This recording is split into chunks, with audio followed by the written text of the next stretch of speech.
వచ్చే చైలు ఇంకా ఈ నీరు కట్టలేదు. నన్ను ఓడించగల మగవాడు ఇంకా ఈ పూల పుట్టలేదు. ఇష్టపుత్రకాళి జైలు తప్పించుకున్నావని సంబరపడబాకు. నిన్ను మళ్ళీ బంధించి అసలు చల్లా నెట్టేస్తాను.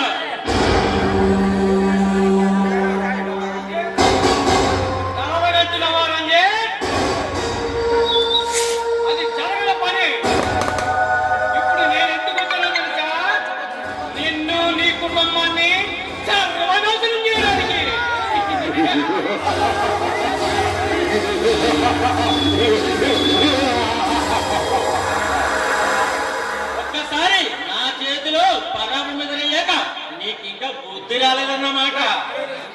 నీకు బుద్ధి చెప్పాలనే వచ్చాను బచ్చా. ఒకసారి పరాబం జరిగిన తర్వాత వడ్డీతో సహా రుణం తీసుకోవడం ఈ రుద్రకాళి అలవాటు.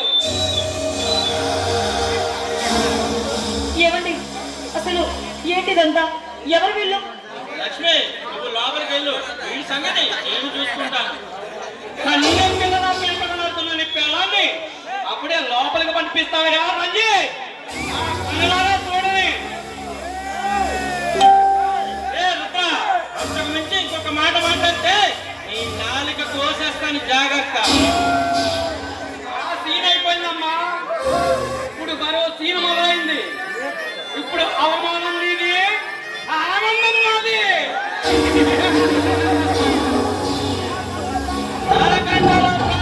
నాకంటాల ప్రాణం ఉండగా నీకు ఆనందం అంటూ ఉండదు మిస్టర్ రుద్రకాళి. ఈసారి నిన్ను మొదటి బియ్యలు బంధించే ఇనుప సంఖ్యలతో బంధించి గసలతో నెట్టేస్తాను. అంతవరకు నువ్వు బ్రతుకుంటేనే కదా.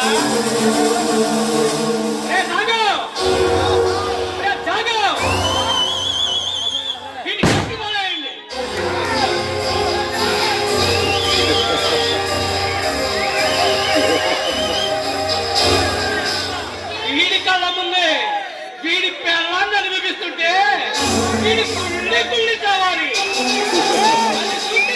నేను ఆనందంగా నవ్వుకోవాలి.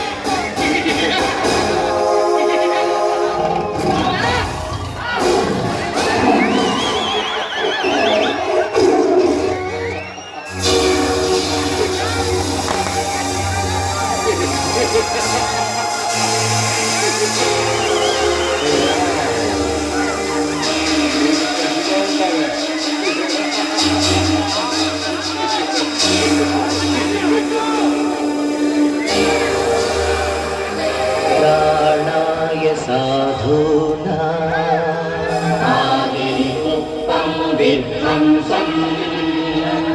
विनाशाय च दुष्कृता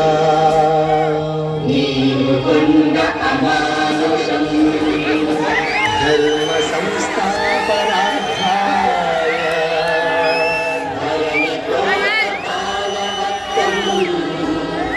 संभवामि युगे युगे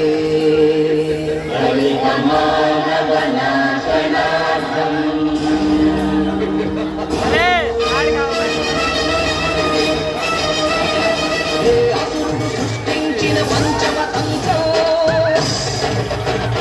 నరజాతిని వంచించిన దారుణ కుల మంత్రము నరకబడిన శంభూకుని శిరం సాక్షిగా పడిన ఏకలవ్య బొటన వేలు సాక్షిగా ముందల చీపుల మన దీనగతం సాక్షిగా సృష్టించిన ప్రతి చోట పదగండో పరబండో ఈ గుండెల డప్పు కొట్టి నిలదీస్తూ నిలదీస్తూ అడగండో పంచముని సృష్టించిన ఆ పంచకుడెవడని అడగండో అడగండో